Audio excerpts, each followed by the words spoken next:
भारत में कुछ वृक्ष सिर्फ पेड़ नहीं होते, वे जीवित देवता माने जाते हैं। पीपल वह वृक्ष है जिसके नीचे बुद्ध को ज्ञान मिला, जिसमें स्वयं विष्णु का वास माना जाता है और जिसकी पूजा पीढ़ियों से होती आ रही है। लेकिन जब कोई व्यक्ति अहंकार में आकर इस दिव्य वृक्ष को काट देता है तो क्या होता है? आज मैं आपको एक ऐसी सत्य घटना पर आधारित कहानी सुनाने जा रही हूँ, जो सिर्फ एक पेड़ काटने की नहीं, बल्कि प्रकृति से टकराने की कीमत की कहानी है। उत्तर भारत के एक छोटे से गांव में एक बहुत पुराना पीपल का पेड़ था, इतना विशाल कि 5 लोग हाथ पकड़कर भी उसे पूरा घेर नहीं पाते थे। गांव वाले कहते थे, इस पेड़ में देवताओं का वास है। यहाँ रात को दिया अपने आप जलता है और कई बार लोगों ने सफेद वस्त्रों में किसी आकृति को घूमते देखा है। हर अमावस्या को वहाँ दीपक जलाते और संतान सुख, रोग मुक्ति और मनोकामनाओं के लिए लोग धागे बांधते। उसी गांव में रहने आया एक ठेकेदार, नाम था राकेश। उसने तय किया कि उसी जगह पर एक बड़ी दुकान और गोदाम बनाएगा। गांव वालों ने मना किया, बेटा, यह साधारण पेड़ नहीं है, इसे काटोगे तो अनर्थ होगा। राकेश हंस पड़ा, ये सब अंधविश्वास है। पेड़ है, कटेगा और दुकान बनेगी। और एक सुबह मशीनें आ गईं। जैसे ही पहली कुल्हाड़ी चली, अचानक तेज हवा चली। आसमान में काले बादल आ गए। मजदूरों के हाथ कांपने लगे। एक मजदूर बेहोश होकर गिर पड़ा। जब दोबारा कुल्हाड़ी मारी गई तो पेड़ से लाल रंग का रस बहने लगा। गांव में अफरा तफरी मच गई।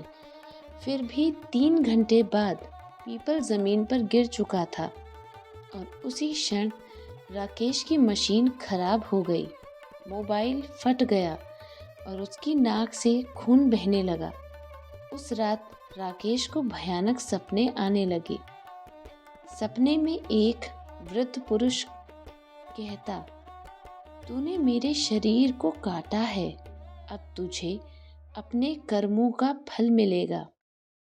3 दिनों के अंदर उसका छोटा बेटा गंभीर बीमार पड़ा। गोदाम में आग लग गई। लाखों का नुकसान हुआ। पत्नी मानसिक अवसाद में चली गई। डॉक्टरी रिपोर्ट नॉर्मल होते हुए लेकिन हालत बिगड़ती जा रही थी। एक रात राकेश खुद उस ठुंड के पास पहुंचा। वहां उसने देखा, कटे पेड़ के पास एक दीपक अपने आप जल रहा था और अचानक उसे महसूस हुआ जैसे किसी ने पीछे से उसका गला पकड़ लिया हो। वह जमीन पर गिर पड़ा। सुबह गांव वालों ने उसे वहीं अचेत पाया। जब होश में आया, उसने पहली बार रोते हुए कहा, मुझसे भयंकर पाप हो गया। गांव के वृद्ध पंडित ने कहा, पीपल केवल पेड़ नहीं, यह ब्रह्मा, विष्णु और महेश का प्रतीक है। तूने देव शरीर को काटा है। प्रायश्चित के लिए कहा गया, 108 पीपल के पौधे लगाओ, 41 दिन व्रत, रोज पीपल को जल और उसी स्थान पर मंदिर निर्माण। राकेश ने सब किया। धीरे धीरे बेटा ठीक होने लगा। घर में शांति लौटी। स्वाम बंद हो गए। आज वहाँ एक मंदिर है और उसी जगह एक नया पीपल उग रहा है।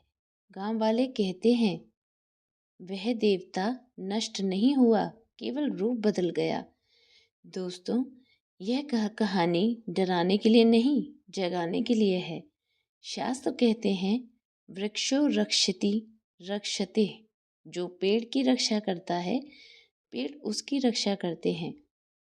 पीपल काटना केवल पर्यावरण अपराध नहीं, यह आध्यात्मिक अपराध भी है। अगर वीडियो ने आपको कुछ महसूस कराया हो तो कमेंट में लिखें हर हर महादेव।